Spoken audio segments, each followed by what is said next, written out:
신주 나의 구주.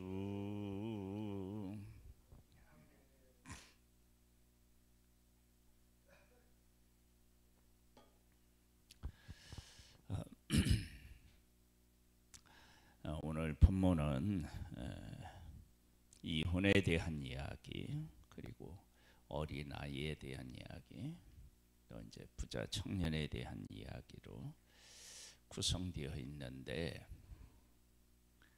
이것을 하나로 이렇게 관통해서 이렇게 한 단어로 정리한다 그러면 가치라고 정리할 수 있어요.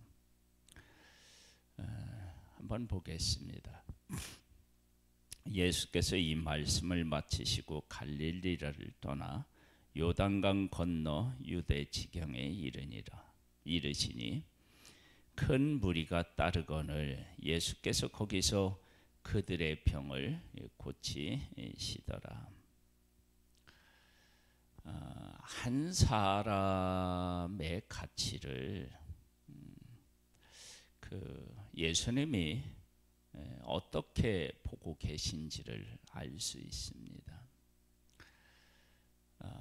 예수님이 금식하시고 줄이셨을 때 이제 시험 당하시는 일이 있잖아요. 그 첫 번째가 돌을 떡으로 만들라, 이제 그런 시험이었는데, 사람이 떡으로만 살 것이 아니라, 그래서 사람에게는요 떡이 필요해요. 그것이 하나님의 창조의 원리입니다. 우리가 예수 그리스도가 누구신지를 알아야 되죠. 예수 그리스도를 알지 못하면 죽음에 이르게 됩니다. 아니, 죽음에서 벗어날 수가 없습니다. 하지만 육신을 입고 있는 우리에게 질병으로 인하여 고통을 겪고 있다. 그것은 삶에 있어서 얼마나 크고 힘든 일인지 모릅니다. 예수님을 따르는 사람들이 예수님을 바로 알아야 되지만, 알지 못했다 할지라도 한 사람 한 사람의 삶에 대해서 예수님이 귀하게 여기시고 그들의 필요를 채워주셨다는 거예요. 그들의 가치, 그들의 삶에 대한 것들을 예수님께서 인정하시고 귀히 여기셨음을 우리가 알 수 있습니다.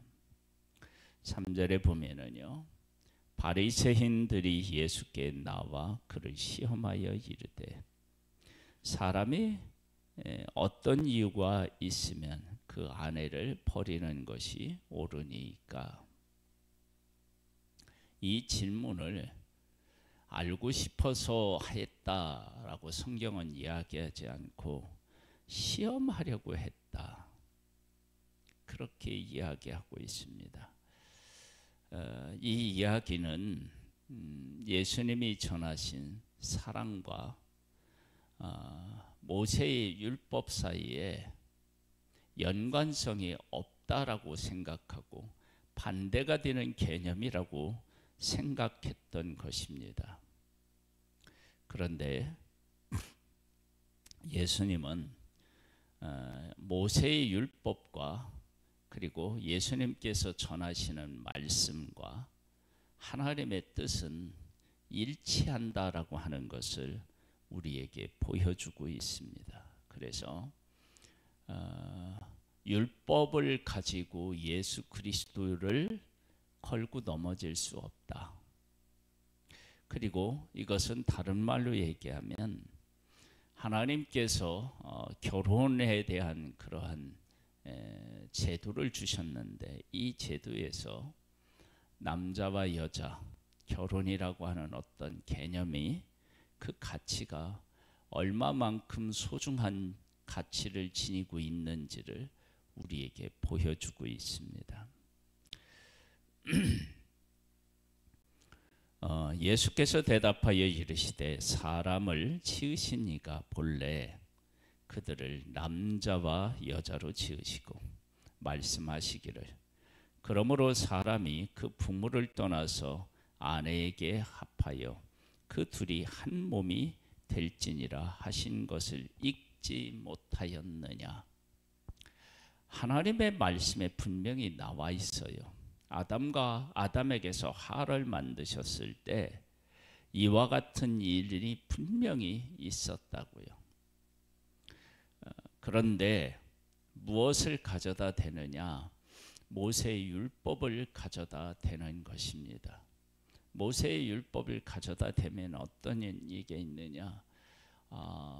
이 아담과 하와에게서 만들어졌을 때 이때 이 일은 이게 안 되는 거예요. 앞뒤가 안 맞는 거예요. 그런데 예수님이 오셔서 뭐라고 말씀하시냐? 그러면은 읽지 못하였느냐? 그런즉 이제 둘이 아니요 한 몸이니 그러므로 하나님이 짝지어 주신 것을 사람이 나누지 못할지니라 하시니.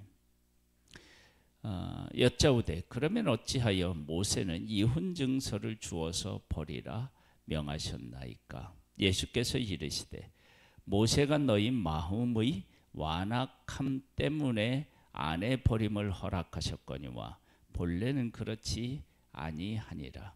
내가 너희에게 말하노니 누구든지 음행한 이후 외에 아내를 버리고 다른 데 장가드는 자는 간음함이니라. 완악함 때문에 그렇게 허락했다. 그러면 하나님은 타협하시는 분이시냐? 그것이 아니고 하나님의 인간에 대한, 여기 위에 보면 그 질병을 고치시잖아요. 고치시는데 예수 그리스도를 알지 못했는데 그들을 고치셔요. 병을 고치셨을 때 그를 불쌍히 여기시는 것도 있지만 오병이어의 기적을 봐도 그걸 알 수 있는데 오병이어의 기적을 베푸시고 예수님이 내가 생명의 떡이다 그렇게 말씀하셔요.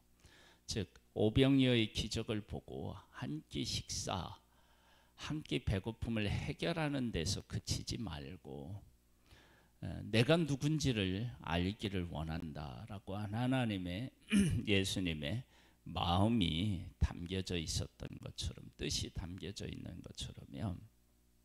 병을 고치는 일도 마찬가지예요. 그를 불쌍히 여기신 거예요. 근데 예수님을 알기를 바라는 마음이 있었지만 몰라도 예수님은 그들을 긍휼히 여겨서 그들을 사랑하시고 그들을 병을 고치셨다고요. 하나님께서 사람을 얼마나 사랑하시고 이해하시느냐? 그러면 사람의 나약함을 하나님께서 품으신다는 이야기죠. 품으신다. 그것은 원리가 바뀌는 것이 아니에요. 원리는 있어요. 즉 예수님께서 십자가에서 죽으셨잖아요. 그리고 우리를 자녀로 삼으셨어요.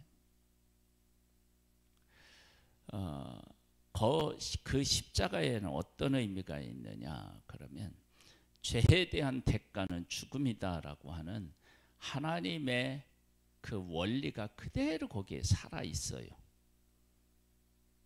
그래서 예수님이 죄를 짊어지셨을 때 죽으신 거예요.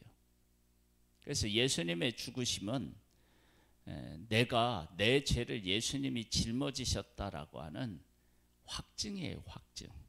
그건 뭐 예수님은 죄를 안 지셨으니까 안 지신 분은 죽으면 안 되는데 왜 죽었느냐? 죄를 짊어졌다라고 하는 가장 확실한 증거가 예수님의 죽으심이에요.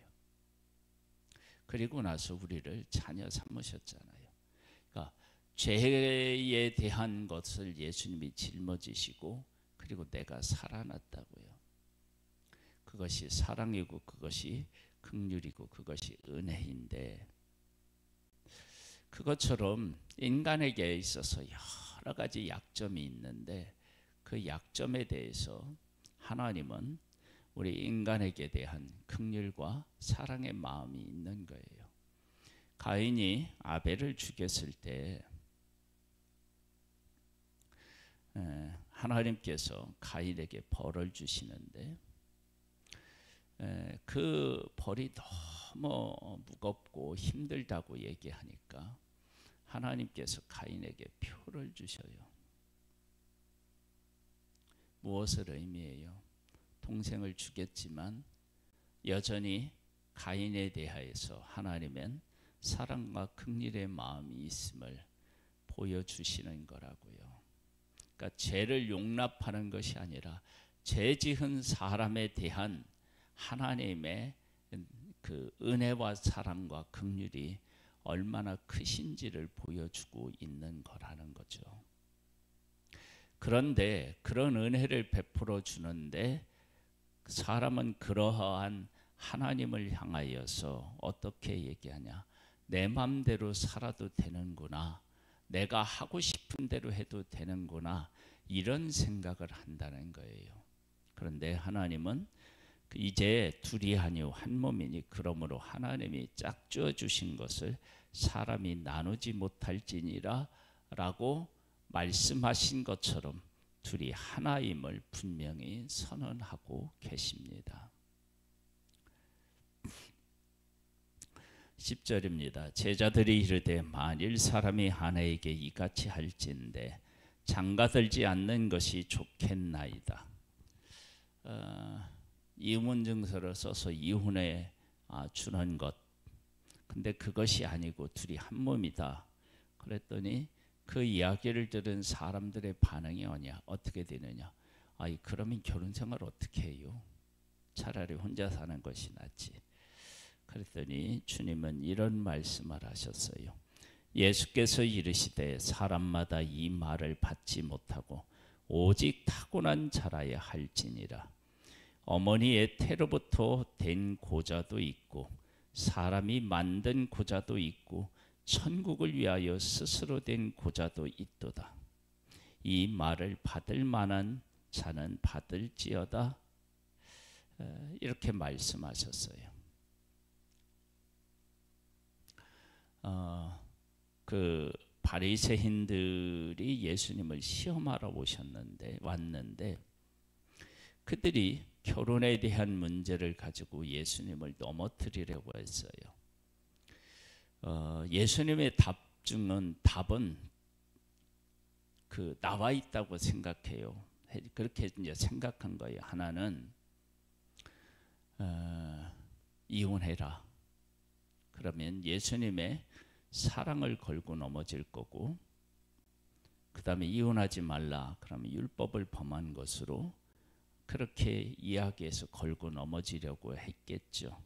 그런데 하나님의 본래 뜻은 그렇지 않다라고 분명히 말씀하고 있습니다. 그렇게 예수님을 시험하는 사람들에게 그러면 뭐 결혼이라고 하는 것이 그렇게 사람을 이렇게 한 사람하고 결혼하면은 그 사람하고 하나가 된다 그러면 그 일이 얼마나 힘든 일이에요. 살면서. 그러면 차라리 안 하는 게 낫지 않겠느냐라고 질문하는 그들에게 어떻게 얘기냐? 타고난 사람도 있고 사람이 만든 사람이 있고 하나님을 위해서 하는 사람도 있다. 그렇게 말씀하셨어요.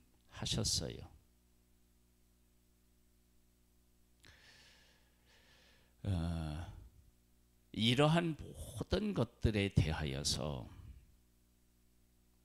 예수님은 다 알고 계시고 인정하고 계시고 품고 계신다라고 하는 것을 우리가 알 수 있어요. 타고난 건 어떻게 해요? 또 하나님을 위해서 어떻게 해요? 그렇게 살아가는 사람도 있는 거예요. 그리고 사람에서 또 그럴 수도 있는 거예요.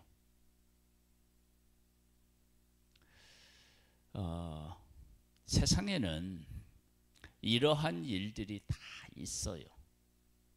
있는데 이러한 일을 겪는 사람들을 한번 생각해 봐요. 내가 태어났는데 고자로 태어났어요. 남자로서 얼마나 자괴감이 크겠어요. 또 사람에 의해서 그렇게 됐어요. 그런데 어떤 사람은 하나님의 영광을 위하여서 그렇게 택해요. 그러면 내가 사람에 의해서든 태어났든 그럼 우리는 어떻게 살아갈 수 있는 길이 열려져 있느냐? 주의 영광을 위해서 살아갈 수 있는 길은 열려져 있는 거예요. 진정한 우리의 삶의 가치와 방향을 절망이 아니라 더 좋은 쪽으로도 우리가 생각하고 나아갈 수 있음을 알 수 있습니다. 그 다음에 이런 말씀이 나와요. 그때의 사람들이 예수께서 안수하고 기도해 주심을 바라고 어린아이를 데리고 오매 제자들이 꾸짖거늘 예수께서 이르시되 어린아이들을 용납하고 내게 오는 것을 금하지 말라. 천국이 이런 사람의 것이니라 하시고 그들에게 안수하시고 거기를 떠나시니라. 여자와 아이들은 이스라엘 백성들의 계수에는 들지 않아요. 근데 이것이 어디로부터 왔느냐? 사실은 하나님께로부터 왔어요. 그런데 어제 수요일 날도 우리가 나눈 것처럼 어린 아이들을 계수하지 말라라고 하는 것은요, 그들이 하찮은 존재가 아니라 하나님께서 그들에게 하늘의 별처럼 바다의 모래처럼 그렇게 복을 주시겠다라고 하는 개념으로 계수하지 말라고 했어요. 그건 어디에서도 우리가 확인되느냐 그러면 그 사무엘하 마지막 부분에 보면 다윗이 인구조사를 해요. 인구조사. 요압은 하지 말라. 하지 말아라. 근데 굳이 해요. 한번 이거 찾아볼까요?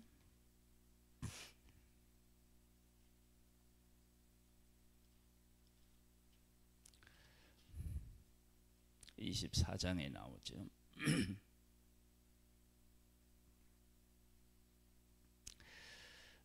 요압이 한 이야기를 3절을 한번 볼까요? 요압이 왕에게 하리되 이 백성이 얼마든지 왕의 하나님 여호와께서 100배나 더하게 하사 내 주 왕의 눈으로 보게 하시기를 원하나이다. 그런데 내 주 왕은 어찌하여 이런 일을 기뻐하시나이까?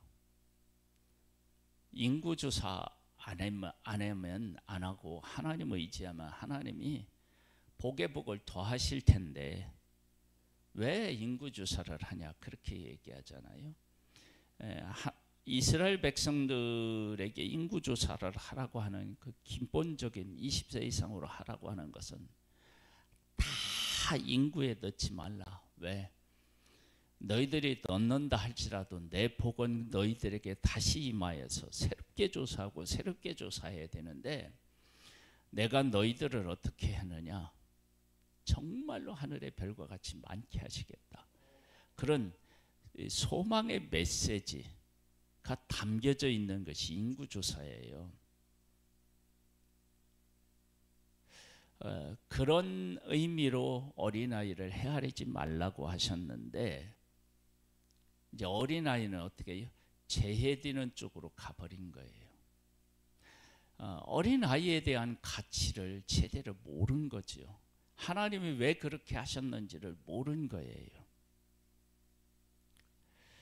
우리가 하나님께서 우리에게 말씀하신 본래의 그 의미와 가치를 그래서 깨달아 알아야 합니다.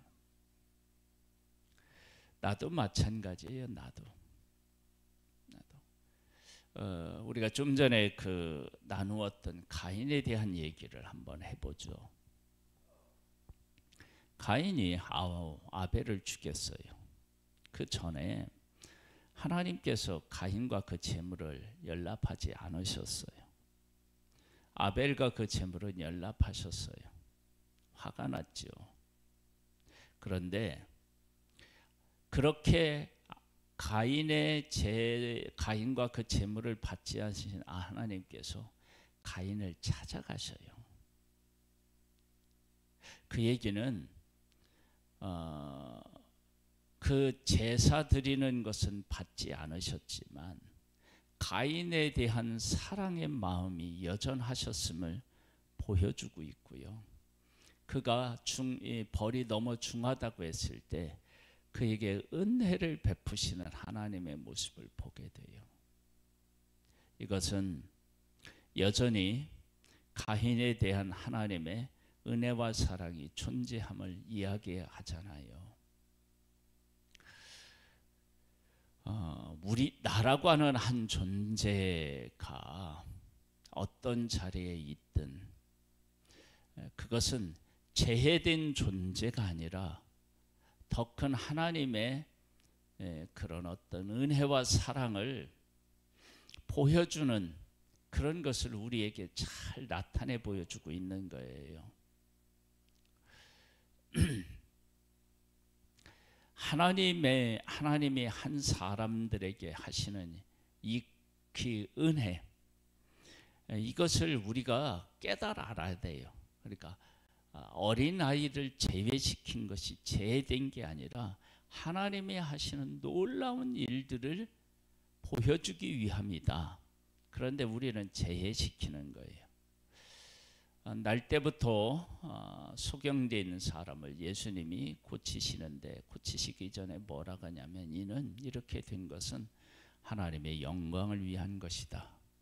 사람들은 저주를 받아서 그렇게 됐다고 생각했는데 예수님은 영광을 위한 것이라고 그렇게 말씀하시고 그의 눈을 뜨게 하셨어요.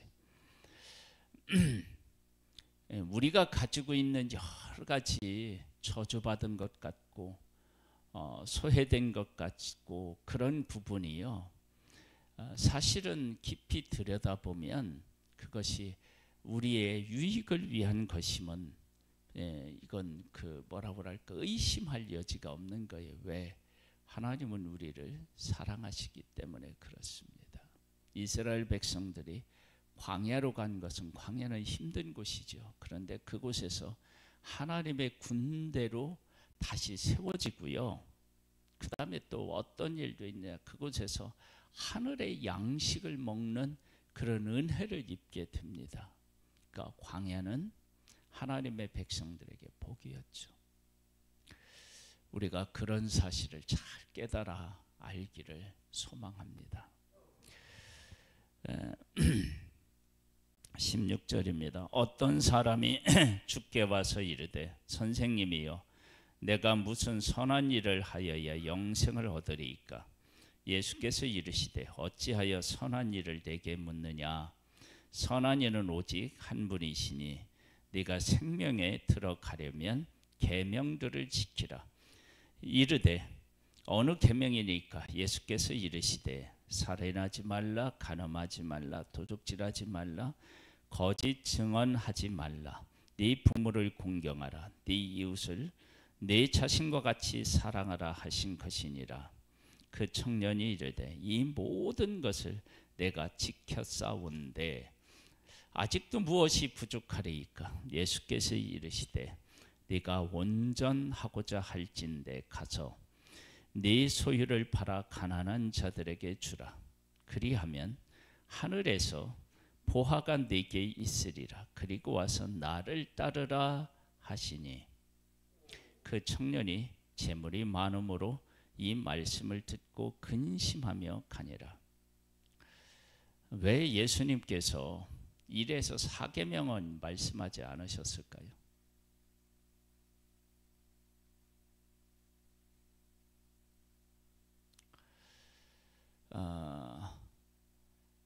그 부모를 공경하는 것부터 시작해서요, 이 계명을 주신 분이 누구냐면 하나님이에요. 하나님이 주셨다고요. 그러면 하나님이 주셨으면 그 계명을 지킬 때 누구를 항상 생각해야 되느냐? 그러면 하나님을 생각해야 돼요. 자, 여기 보면 이렇게 나와요. 어떤 사람이 주께 와서 이르되, 주께 와서 예수님에게 와서 이르는 거예요. 선생님이여, 내가 무슨 선한 일을 하여야 영생을 얻으리까? 자기가 그랬잖아요. 영생을 얻는 길을 알려달라. 그래서 알려줬어요. 그런데 영생보다 물질을 더 우선시했던 거예요. 영생을 얻기 위해서 왔는데, 그런데 영생보다 물질에 대한 것들이 더 컸던 거예요. 그리고 여기에 나와 있는 계명이 뭐냐면 이웃에 대한 계명이잖아요. 이웃에 대한 계명이면 이웃을 네 자신과 같이 사랑하라고 하는 것이 이 계명의 요약이잖아요. 그게 가장 중요하잖아요. 그것이 핵심이잖아요. 그런데 이웃을 사랑하라니까 안 해요.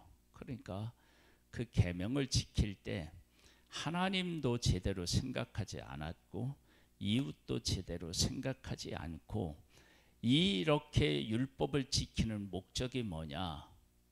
나만, 내가 복을 받고 내가 영생을 얻는 것, 이것에 머물러 있었던 거예요. 하나님도 없었고 이웃도 없었는데 그런 생각을 한 거예요. 그것은 마치 모래 위에 집을 짓는 어리석음 같아서요. 비가 내리고 바람이 불면 그냥 무너지는 거예요. 하나님의 말씀을 지키는데 이 말씀이 하나님께로부터 왔다고 해서 하나님을 경외하는 법을 배우고요.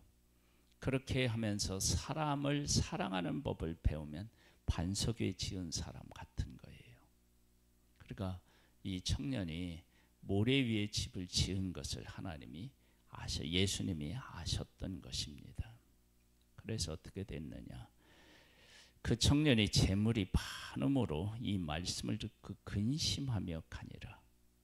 예수께서 제자들에게 이르시되 내가 진실로 너희에게 이르노니 부자는 천국에 들어가기가 어려우니라. 다시 너희에게 말하노니 낙타가 바늘기로 들어가는 것이 부자가 하나님의 나라에 들어가는 것보다 쉬우니라 하시니, 제자들이 듣고 몹시 놀라 이르되 그렇다면 누가 구원을 얻을 수 있으리까? 예수께서 그들을 보시며 이르시되 사람으로는 할 수 없으나 하나님으로서는 다 하실 수 있느니라. 이걸 위에 청년의 얘기를 놓고 다시 설명하면요, 부모를 공경하고 살인하지 않고 간음하지 않고 뭐 도둑질하지 않고 뭐 이웃을 해하지 않는 그 모든 것들을 행할 때 그 중심에 야 이것을 행하면 내가 복을 받지 뭐 내가 어떻게 되지 이게 아니고 하나님을 생각하면, 그래서 하나님이 부모를 공경하라고 하셨고 하나님이 살인하지 말라고 그랬고 하나님이 도둑질하지 말라고 하셨고, 그래서 하나님 중심이 되면 그러면 인생은 완전히 달라지는 거예요. 그래서 하나님만 하실 수 있다는 것은 하나님이 기계적으로 너는 구원을 얻어라 너는 구원을 얻지 마라 이게 아니고요. 그 말씀을 하신 분이 하나님이시고 그 말씀을 지킬 때도 하나님의 은혜가 임하고, 그렇게 하나님 중심의 삶을 살아가면 그게 가능해지는 거예요.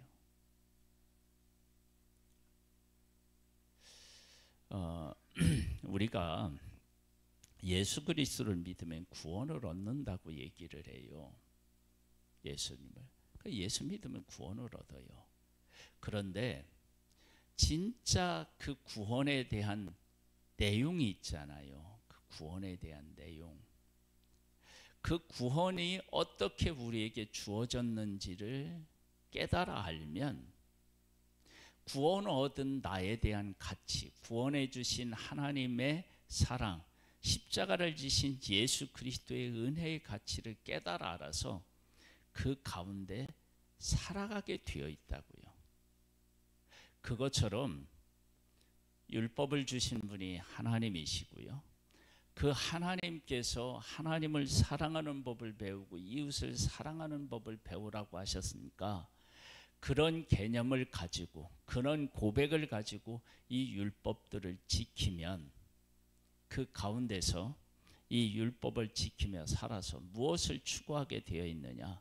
영생을 추구하게 되어 있는 거예요. 하나님의 뜻을, 진짜 소중한 것이 무엇인지를 깨달아 알고 그것을 할 수 있는 사람이 되는 거예요. 그러니까 하나님이 하나님으로서는 다 하실 수 있다라고 하는 것이 하나님께서 주시는 그 말씀을 지키면서 살아가면 그런 일들이 일어나는 거예요. 예수님이 십자가에서 죽으셨잖아요. 왜 죽으셨냐면 율법의 요구를 충족시키기 위해서 죽으신 거예요. 율법의 요구. 죄 지은 사람은요 죽어야 돼요. 그것을 예수님께서 이루신 거예요. 근데 그 말씀을 이루신 것이 곧 뭐냐면 사랑이고 구원이었다고요. 그러니까 우리가 주신 하나님의 말씀을 그렇게 깨달아 알고 지키면 그 가운데서 살 길을 만나게 되는 거예요. 율법이 구원이냐? 그게 아니고요. 하나님께서 말씀하셨고 하나님이 말씀하신 것을 내가 하나님을 사랑하는 마음으로 이웃을 사랑하는 마음으로 지키면 그곳에 살 길이 있는 거예요.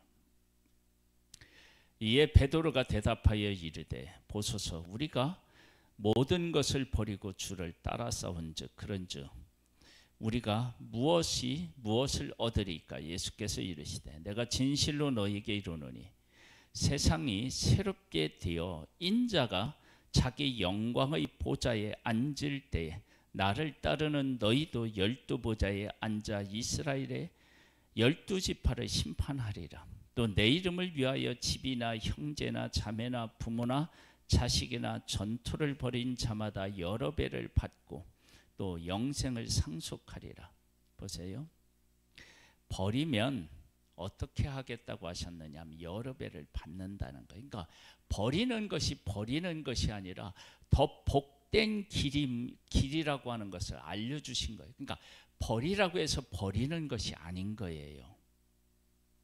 그러면서 여러 배를 받고 또 영생을 상속하리라. 여러 배를 받고 영생을 얻는 길을 알려주신 거예요. 그게 버리는 것 속에 있어요.